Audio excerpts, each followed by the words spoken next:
हरे कृष्णा, राधे राधे। मीरा मोहन गोपाल जी की मीराबाई सीरीज 3 में भाग 3 में आप सबका स्वागत है। मीराबाई जानती थी कि अगर प्रभु से मिलना है तो उन्हें गुरु की ज़रूरत है, कोई गुरु जो उनको मार्गदर्शन करे, उनकी ज़रूरत है। तो आखिरकार मीराबाई के गुरु हैं कौन, वो आपको हमारी इस वीडियो में जानने को मिलेगा। उनकी ऐसी बेहद रचनाएं जो बहुत कम लोग जानते हैं और उनकी ज़िंदगी से जुड़े कुछ ऐसे सच जो कोई नहीं जानता, वो आपको हमारी वीडियो में देखने को मिलेंगे। तो तब तक के लिए चैनल को लाइक, शेयर और सब्सक्राइब करना ना भूलें। तो हम बात कर रहे थे कि मीराबाई भगवान श्री कृष्ण का भ्रम नहीं, श्री कृष्ण भगवान मीराबाई का भ्रम नहीं, उनकी हकीकत थी। हर एक चीज़ में उन्हें लगता था, और ये सच्चाई भी थी, कि प्रभु उनके साथ खा रहे हैं, उनके साथ बैठे हैं, उनके साथ घूमते हैं, उनके साथ बातें कर रहे हैं। पर लेकिन बहुत से लोग जो थे वह मीराबाई को समझाते थे कि मीरा के साथ ही हो क्या रहा है, वह खुद भी नहीं समझ पा रहे थे।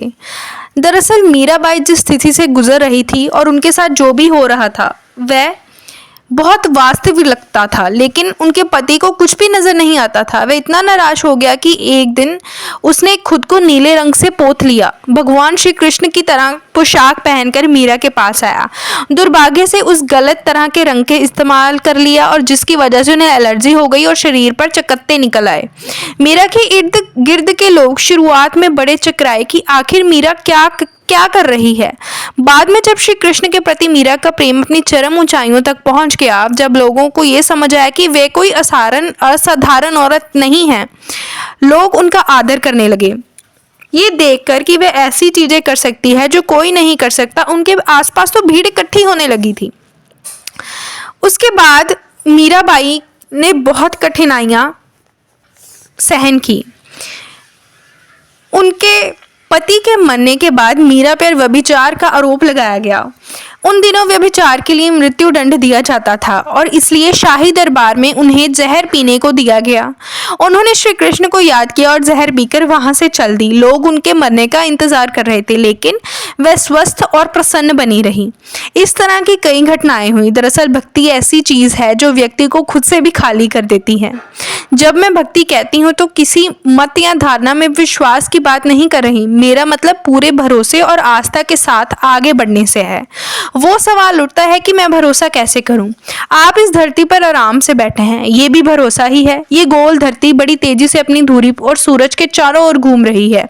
मान लीजिए अचानक ये धरती माता उल्टी दिशा में घूमने का फैसला कर ले, तो क्या हो सकता है? आप जहां बैठे हैं वहां से छिटक कर कहीं और चले जाएंगे और आप ये भी नहीं जानते कि आप कहाँ पहुंचेंगे। तो आप आराम से बैठे, मुस्कुराए, दूसरों से बातें करें। इन सब के लिए आपको बहुत ज़्यादा भरोसे की ज़रूरत है, लेकिन ये सब आप अनजाने में और बिना प्रेम भाव के कर रहे हैं। इस भरोसे को पूरी जागरूकता और प्रेम के साथ करना सीखिए। ये भक्ति है, ये सृष्टि जैसी है, उस पर वैसे ही भरोसा करते हुए अगर आप अपनी जागरूकता और प्रेम के साथ यहाँ बैठना सीख लिया तो यही भक्ति की शक्ति है।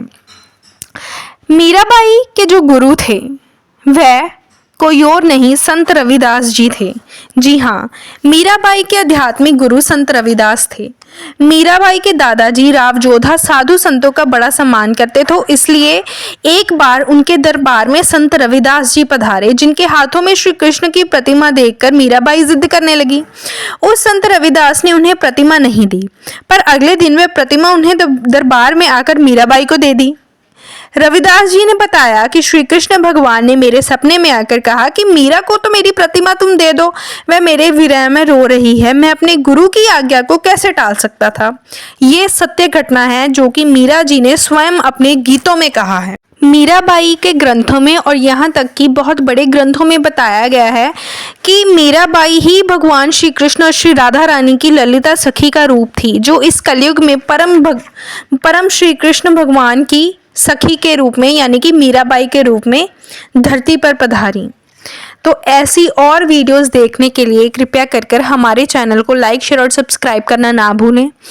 इसी से हमारा जो श्री मीराबाई सीरीज़ का भाग 3 है वो समाप्त होता है और आपको भाग 4 में हम बहुत सी ऐसी मीराबाई से जुड़ी कुछ उनकी कथावली, उनकी कुछ रचनाएं हम आपको भाग 4 में दिखाएंगे। तो तब तक के लिए हरे कृष्णा, राधे राधे।